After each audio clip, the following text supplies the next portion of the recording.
कि अगर आप डायरेक्ट खुदा से राब्ता नहीं हो सकते, उसके लिए आपको बीच में कोई गाइड करने की होना चाहिए। तो हम्म। ये आप लोगों से सीखा मैंने, और इस पे अल्हम्दुलिल्लाह। काफी नॉलेज मिला। तो हाँ, मैं मुस्लिम बाई चॉइस हूँ, बट आप लोग का जो स्क्रीन चला था, मैं उसमें एक चीज ऐड करना चाहूंगा अबाउट वुमेन हिजाब के बारे में। जी।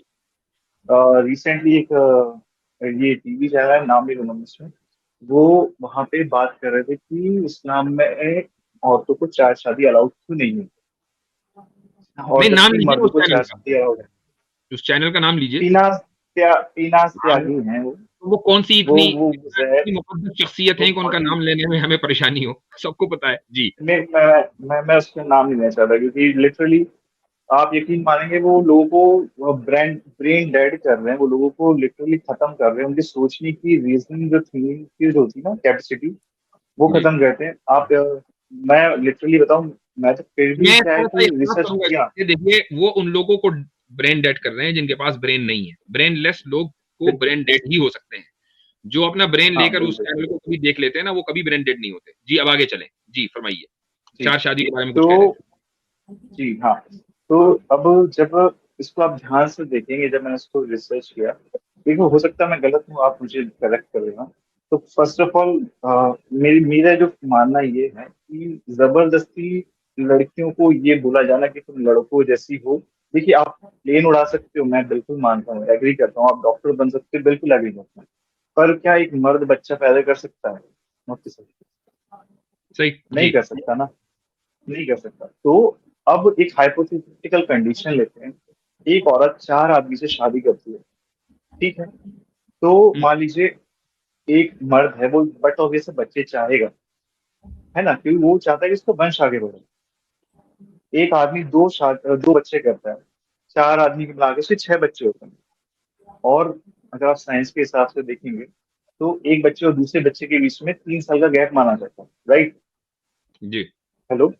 जी, जी, बोलते रहिए, क्विक कर लें, क्विक। हाँ। 2 मिनट में। जी जी। जी, तो अब आप सोचिए कि 24 साल की उसकी उम्र में उसे बच्चे पैदा कर रही है और पाल रही है, तो जी। ये कहाँ से इक्वलिटी हो गई यार? मुझे समझ में नहीं आया, मतलब ये तो बिल्कुल ही सरासर पागलपना है कि ये जी। कैसे इक्वलिटी हो सकती है। भाई, आप अब एक औरत है, उसको जबरदस्ती क्यों मर्द की जैसा बनाना चाह रहे हो? अब तो देखें, उसकी नेचर मर्द अलग और है, औरत उसका के नेचर दरमियान अलग है, मर्द का इक्वालिटी का, नेचर अलग है। मर्द और औरत के दरमियान इक्वालिटी की जो बात है ना, अब तो लिबरल लोग भी कहते हुए ज़रा-सा झिझक महसूस करने लगे कि यार कहें या ना कहें, अभी मज़ाक उड़ेगा।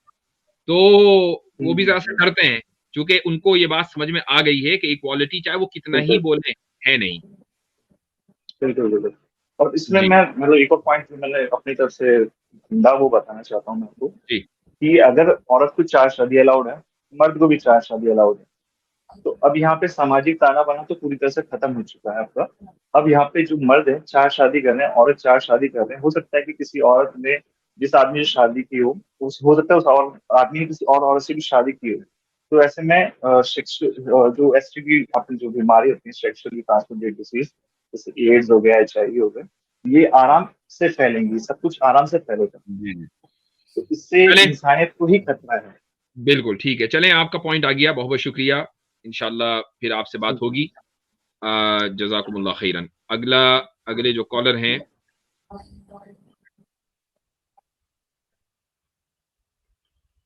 हसन साहब। जी। अस्सलाम वालेकुम रहमतुल्लाहि व बरकातहू। सलाम। जी मुफ्ती जी, साहब, मेरी आवाज़ ठीक से आ रही है? आ रही है। अरे बहुत वेट करना पड़ा मुफ्ती साहब मुझे तो। एनीवेज, बहुत शुक्रिया आपने मुझे लिया।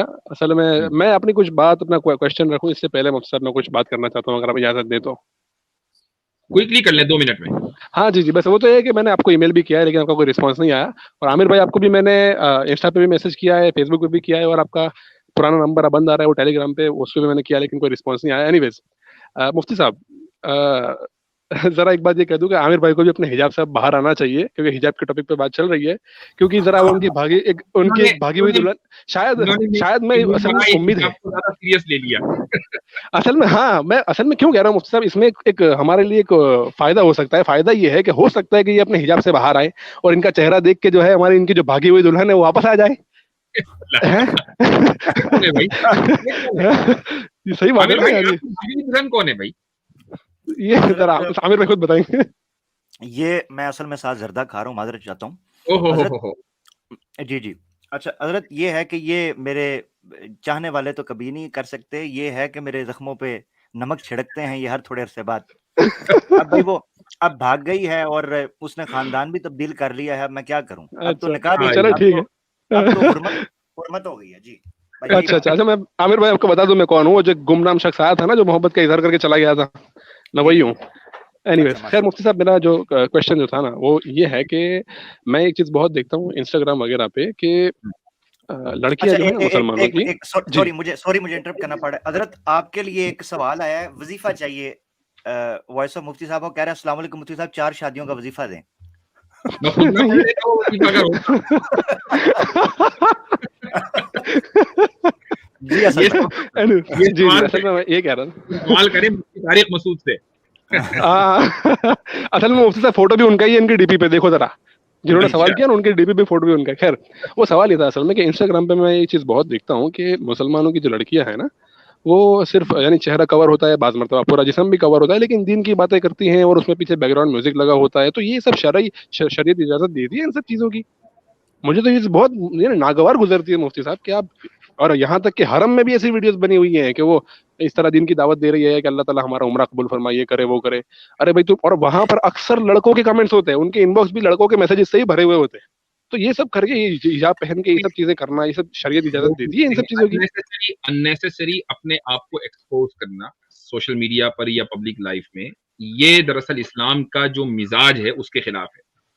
अब आप ये कहें कि भाई हमारी सिस्टर एलिना जो है वो यहाँ बैठी हुई हैं, तो हाँ वो भी तो सोशल मीडिया पर आती हैं। मैंने इसीलिए बोला अननेसेसरी अपने आप को एक्सपोज करना।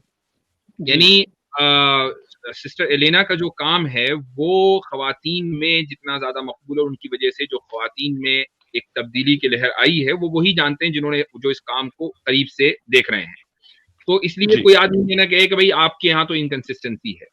लेकिन अब आप हरम में देख लें, हरम में सिर्फ लड़कियों का मसला नहीं है, लड़कों का, छोटों का नहीं, बड़ों का, हर एक का मसला है कि हर एक के हाथ में कैमरा, हर तवाफ के अंदर जो है वो आपको लाइव स्ट्रीम करनी है, सारी दुनिया को बताना है कि अब मेरा जो तवाफ है वो पहला चक्कर हो गया, फिर दूसरा चक्कर हो गया। तो वो जो एक तरह की रियाकारी है, अनफॉर्चुनेटली वो मुसलमानों में बड़ी तादाद में आ गई, खुसूसन उम्रे और हज को लेकर। तो ये एक बड़ा अनफॉर्चुनेट मसला है। तो लेकिन बहरहाल जो भी हम काम करें वो उसके तकाजों के एतबार से करें। दीन की दावत भी अगर दीन के तकाजों के एतबार से होगी तो जब ही इफेक्टिव होगी। जी जी, जज़ाकल्लाह खैर। अच्छा, वैसे सिस्टर एलेना भी मुझे जानती है, शायद उनको याद हो अभी तक तो। ठीक है, बहुत शुक्रिया मुफ्ती साहब, चलें, आपने वक्त बहुत दिया। जज़ाकल्लाह शुक्रिया, खैर। बहुत शुक्रिया। सागर भाई हमारे साथ हैं, उसके बाद एक दो लोग और हैं, उनको लेंगे, और ऑलरेडी हमारे पास जो है मेरे ख्याल से 20 मिनट बाकी हैं। जी सागर भाई। अस्सलाम वालेकुम मुफ्ती यासिर साहब। मुफ्ती यासिर, बस एक चीज कहूंगा, ये जो शर्मा भाई ऐसा लगा था मिर्जा गुलाम अहमद कादियानी तो वापस नहीं आ गया जिंदगी में, क्योंकि ये उसी की तरह बात कर रहा था। आमिर भाई ने एक बहुत पहले रेफरेंस दिखाया था कि उसको रोशनी में खुदा दिखा, उसने सातों आसमान बताया, वो आमिर भाई ने बहुत पहले मुझे दिखाया था। पर वो बात नहीं है, ये टॉपिक हिजाब का ही है। आपकी इजाजत है तो मैं लेना मैम से क्वेश्चन पूछ सकता हूँ, क्योंकि एक औरत का कमेंट है और दुख की बात है, ये एक मुस्लिम औरत का कमेंट है। तो आई थिंक लेना ma'am is the one the best for this answer, अगर इजाजत है आपकी। हाँ इजाजत है, और उससे पहले मैं एक मसला बयान करूं। एक साहब जो है कमेंट में बार बार कह रहे हैं औरत की आवाज का पर्दा, ये मसला भी नहीं, किसी ने उठाया नहीं था, मैं इंतजार कर रहा था। औरत की आवाज के पर्दे के ताल्लुक से जो एक मिसकंसेप्शन फैला हुआ है, कुरान करीम में एक आयत है, अल्लाह ताला फरमाता है कि फला तखदान बिल कौल फयतमअल्लज़ी फी क़ल्बिही मरदुन व क़ुल्न क़ौलन मारूफा। कि अल्लाह फरमाता है कि दबी हुई आवाज में, यानी जो एक आवाज के अंदर जो खिंचाव होता है, एक बात करने का एक खास अंदाज होता है कि जिससे औरत अपने आप को अट्रैक्टिव बनाती है, उस अंदाज से तुम बात ना करो।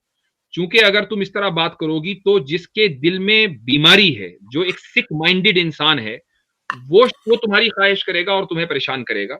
बल्कि अल्लाह ने फरमाया वकुलना कौलन मारूफा, सीधी बात करो। तो आवाज का अगर पर्दा होता तो सीधी बात करने से, क्या किसी भी तरह की बात करने से अल्लाह ताला मना कर देता। अब कुछ लोग जो ये कहते हैं कि औरत की आवाज का पर्दा है, वो दलील में ये मसला बयान करते हैं कि अगर नमाज में किसी से गलती हो जाए और पीछे मर्द भी हो और औरत भी हो, और मान लीजिए औरत को नमाज इमाम को लुकमा देना है, तो वो ये नहीं कहेगी कि सुभान अल्लाह, अपनी आवाज का इस्तेमाल नहीं करेगी, बल्कि वो तस्दीक करेगी। यानी इस तरीके से जो है वो हाथ पर हाथ मारेगी, इसको तस्दीक कहा जाता है। तो इमाम को मुतवज्जे करेगी कि उससे गलती हो गई, इसका मतलब ये हुआ कि उसकी आवाज का पर्दा है। इसका जवाब ये है कि भाई यही हुक्म औरत का उस वक्त है जबकि वो अपने महरम इमाम के पीछे महरमों के साथ नमाज पढ़ रही है। अगर वो शौहर उसका नमाज पढ़ा रहा है, पीछे औरत खड़ी हुई है, उसके भाई वगैरह खड़े हुए हैं, और मान लीजिए उससे गलती हो गई, तो अब वो जो लुकमा देगी वो बोलकर नहीं देगी बल्कि तस्फीक से ही देना है। तो इसका मतलब ये हुआ कि इसका ताल्लुक जो है हदीस का वो औरत की आवाज के पर्दा होने न होने से है ही नहीं।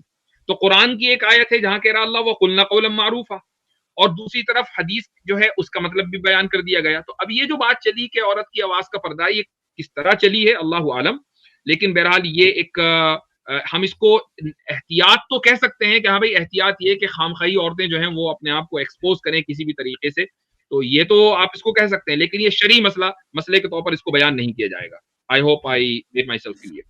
जी हज़रत, एक चीज में ये भी कह सकते हैं कि अल्लाह के रसूल पाक सल्लल्लाहु अलैहि वसल्लम ने जो बाकिरा का रजामंदी जाहिर की है, सही बात तो बोल ही सकती है, वो कहा व इज़्नुहा सिमातुहा, ये उसकी रजामंदी, उसकी खामोशी है।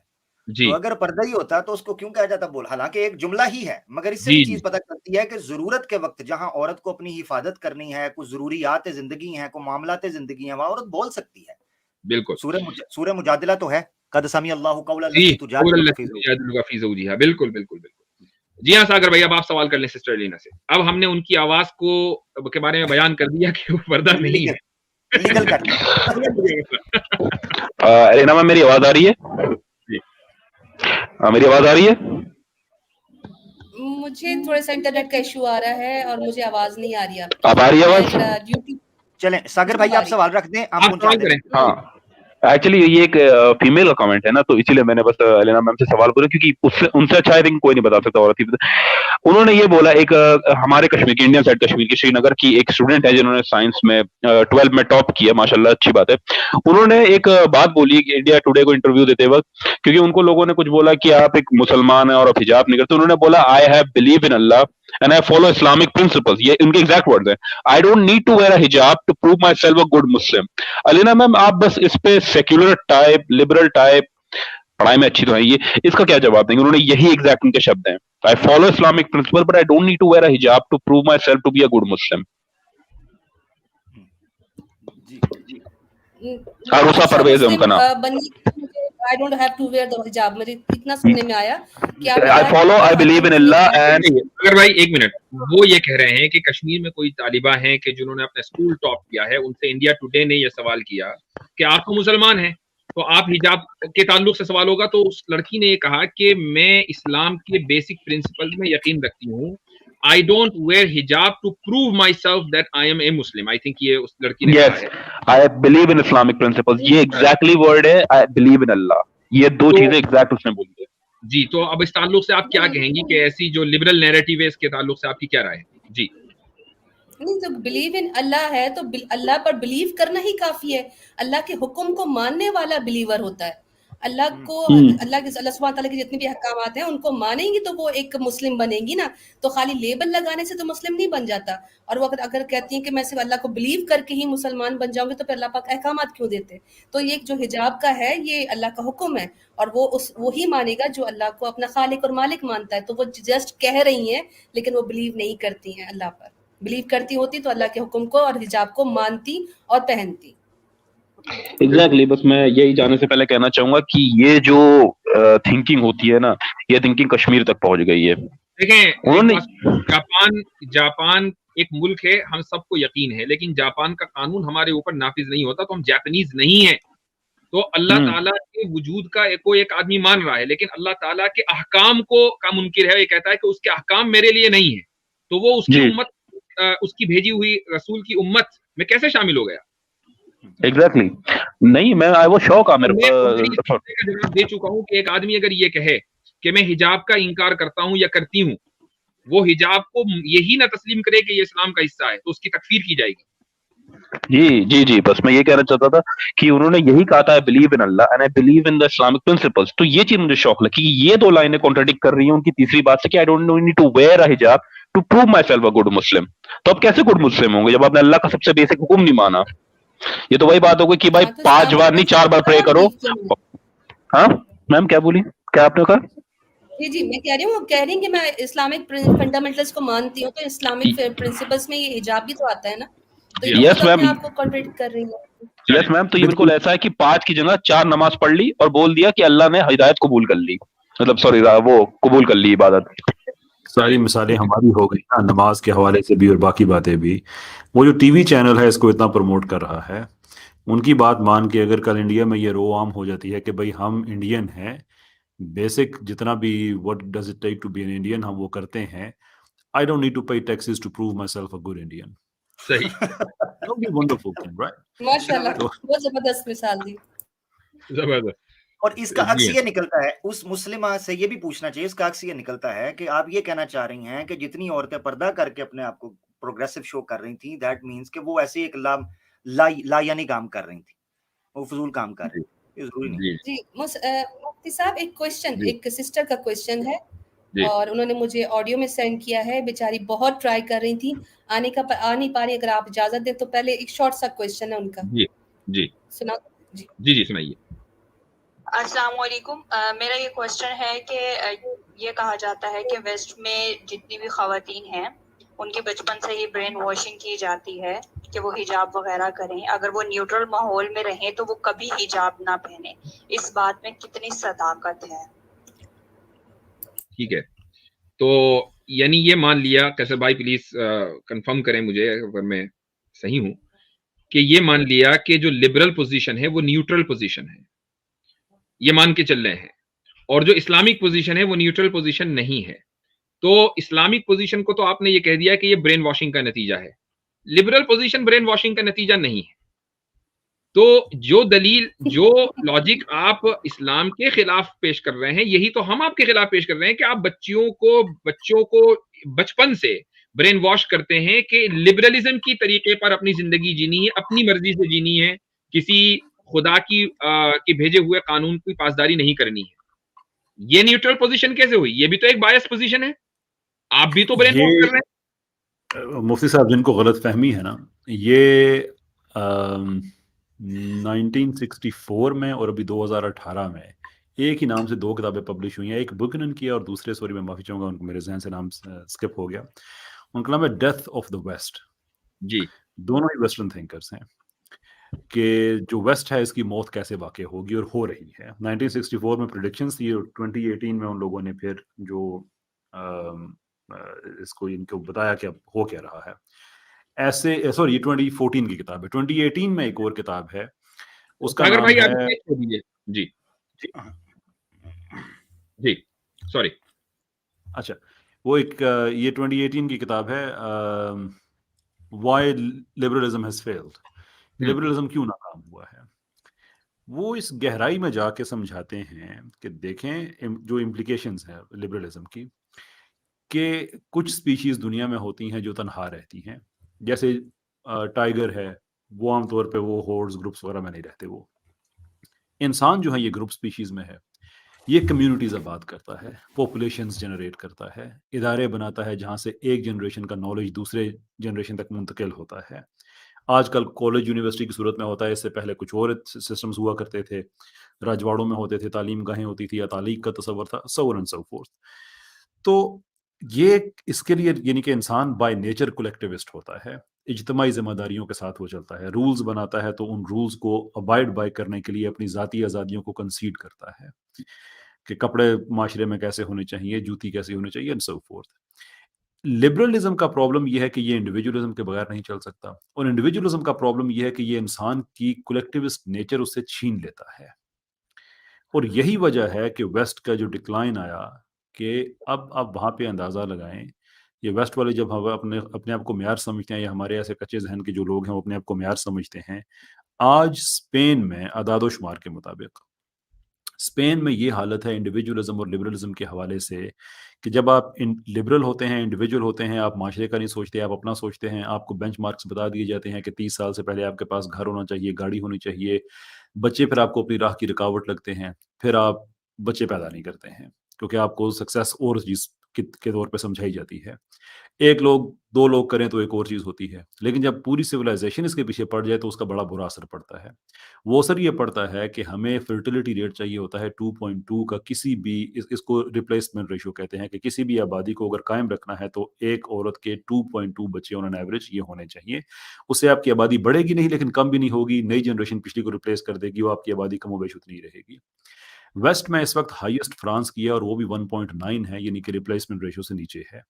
जो लोएस्ट एंड पे है स्पेक्ट्रम के हैं वो उसमें स्पेन और इटली है, और इस वक्त स्पेन की हालत ये है कि आज अगर वहां पे 100 जवान लोग शादी करें तो मैथ सप्लाई करें जो चल रहा है वहां पे, तो उनके 58 बच्चे पैदा होंगे, उन 58 के 33 होंगे और उनके 19 होंगे, यानी कि चौथी जनरेशन में 81% पॉपुलेशन गायब हो जाएगी। दैट्स योर लिबरलिज्म, जिसको आप कह रहे हैं कि ये एक न्यूट्रल पोजीशन है और इसको मेयार बना के हम इस्लाम को जज करेंगे। मैं अपने लिबरल से कहता हूं कि मेरी आल औलाद, मेरे मुसलमान बहन भाइयों की आल औलाद आज से 800 साल भी बाद इंशाल्लाह इस दुनिया के जो ग्लोबल प्रोसेस हैं उनमें बहस कर रही होगी, क्लाइमेट चेंज के बारे में कर रही होगी, ग्लोबल पॉलिटिक्स के बारे में कर रही होगी, आप लोगों की नहीं होगी। सो प्लीज, आप कलेक्टिव सुसाइड में जा रहे हैं, good luck to you, but don't tell us कि वो मेयार है। दैट्स कलेक्टिव सुसाइड, वो मेयार नहीं है, बेवकूफी है वो। जी, बहुत जबरदस्त। अच्छा जनाब, अगले कॉलर हमारे स्केप्टिक एग्नोस्टिक हैं। जी, अस्सलाम वालेकुम, क्या हाल चाल? सलाम जी जनाब। जी, शेर पहले सुनेंगे कि बाद में? सॉरी, शेर मैंने कहा पहले सुनेंगे या जाते हुए सुनेंगे? नहीं सर, पहले सुना दें ताकि बाकी गुफ्तगू में भी उसका जरा असर रहे। कुछ इस अदा से आज वो पहलू नशी रहे, जब तक हमारे पास रहे हम नहीं रहे, और अल्लाह रे चश्मे यार की मौजिज़ बयानियाँ, हर एक को है गुमा के मुखातिब हम ही रहे, और इस इश्क की तलाफी ये बाफात देखिए, रोने की हसरतें हैं जब आंसू नहीं रहे। वाह, क्या बात, क्या क्या बात। कहना। मेरी आपने वो सवाल की रूह ही मार दी, तो कोशिश करता हूँ। मैंने इसीलिए इंश्योरेंस करा ली थी ना पहले ही शेर की सूरत में। अच्छा, जो अलीना बहन की आज प्रेजेंटेशन थी वो माजरत के साथ उसके दलाइल इंतहाई कमजोर और मिसलीडिंग थे, तो उन पे मैं 2-3 एतराज़ात रखना चाहूंगा। आप कह रहे हैं उनकी प्रेजेंटेशन के 2 हिस्से थे। पहला आवाज नहीं आ रही। जी मैं अभी बता देता हूँ। उनका पहला हिस्सा था जो दूसरे मजहबों में हिजाब वगैरह का जो कॉन्सेप्ट है, और दूसरे हिस्से में जो उन्होंने आदाद व शुमार दिए हैं। जी, वो आदाद व शुमार वाला हिस्सा, उससे मेरा मेन लिंक है। अच्छा सिस्टर अलीना, आप सुन पा रही हैं? बोले आप। मुफ्ती साहब, मैं ना YouTube पे जाके सुन लेती हूँ क्योंकि पता नहीं यहाँ पे इशू आ रहा है। मैंने नहीं आवाज आ रही है तो मैं बैक स्टेज पे चला जाता हूँ। आप वो स्ट्रीम यार्ड में प्रॉब्लम चल रहा है, ज्यादा लोग हों तो फिर वो नहीं इट्स ओके, मैं YouTube पे सही सुन पा रही हूँ। स्केप्टिक साहब सवाल कर ले, मैं सुन लेती हूँ। तो आप यहाँ पर म्यूट कर देंगी फिर, राइट? ओके, चलें, सही है। थोड़ा सा लैगिंग जरूर, हाँ, लेकिन आप बोलें जी। जी, 2-3 एतराज़ात हैं। नंबर 1 तो ये कि इन्होंने वो एक वर्ल्ड पॉपुलेशन रिव्यू का वो देखा कि दुनिया में रेपिस्ट सबसे ज़्यादा, में नंबर 1 इन्होंने वो बोट्सवाना का जो किया। तो लिबरलिज्म का रिप्रेजेंटेटिव गहवारा इन्होंने बोट्सवाना को शो किया, जो एक मिसलीडिंग बात है। लेकिन सेकंड इससे जो मेन पॉइंट है कि उसी वेबसाइट पर जाएं, वहीं खोलें कि दुनिया में हैप्पीनेस इंडेक्स में कौन से मुल्क सबसे ज़्यादा हैं। तो वो ज़रा जो लिस्ट है उसको भी देखें ज़रा, वो कौन से ममालिक हैं कि जो हैप्पीनेस इंडेक्स में ज़्यादा हैं। एक ये बात। थर्डली, वो स्वीडन उस लिस्ट में आपको 3 या 4 पे नज़र आ रहा है जो रेप वाली है। उसकी वजह ये है, और जिस पे मैं एक्सपेक्ट कर रहा था कि ये बात एड्रेस की जाएगी किसी ना किसी पॉइंट पे, कि रेप की डेफिनेशन है क्या।